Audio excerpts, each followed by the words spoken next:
পুজোর আগে নয়া উদ্যোগ পশ্চিমবঙ্গ রাজ্য বিদ্যুৎ বন্টন সংস্থার। বিল পেমেন্ট থেকে নতুন কানেকশন সবকিছুর মুশকিল আসান হবে একটা নম্বরেই। বিশেষ উদ্যোগ নিয়েছে রাজ্য বিদ্যুৎ দফতর। একটি হোয়াটসঅ্যাপ নম্বর চালু করা হয়েছে।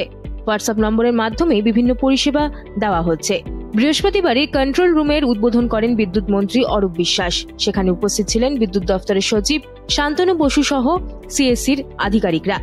পুজোর সুষ্ঠু পরিষেবা দিতে কন্ট্রোল রুম চালু করা হয়। সেখানেই ওই হোয়াটসঅ্যাপ নম্বর চালু করে WBACDCL। হোয়াটসঅ্যাপ নম্বরটি হল 8433719121। কি পরিষেবা মিলবে? হোয়াটসঅ্যাপ নম্বরের মাধ্যমে বিল সংক্রান্ত সব তথ্য জানা যাবে। বিল কত এলো দেখতে পারবেন। একই সঙ্গে বিলের পেমেন্ট করা থেকে বিল ডাউনলোড সবই হোয়াটসঅ্যাপ নম্বরের মাধ্যমে করা যাবে। পেমেন্ট করার রসিদ ডাউনলোড করা যাবে। যারা নতুন কানেকশন নিতে চান তারা হোয়াটসঅ্যাপ নম্বরের মাধ্যমে আবেদন করতে পারবেন। এছাড়া নতুন কানেকশনের কোটেশন জানা যাবে। প্রিপেড ভাউচার রিচার্জের সুবিধা মিলবে হোয়াটসঅ্যাপ নম্বরে। বিদ্যুৎ কিভাবে বাঁচাবেন এবং বিদ্যুতের লাইনে কোনো সমস্যা থাকলে তাও জানানো যাবে হোয়াটসঅ্যাপ নম্বরে। হোয়াটসঅ্যাপ নম্বরের মাধ্যমে বিদ্যুৎ বিল সহ একগুচ্ছ পরিষেবা দেয় সিএসসি। এবার সেই পরিষেবা দিতে চলেছে রাজ্য বিদ্যুৎ দফতরও। হোয়াটসঅ্যাপ নম্বর চালুর ফলে রাজ্যের মানুষ উপকৃত হবেন, এমনটাই মনে করছেন বিদ্যুৎ মন্ত্রী অরূপ বিশ্বাস।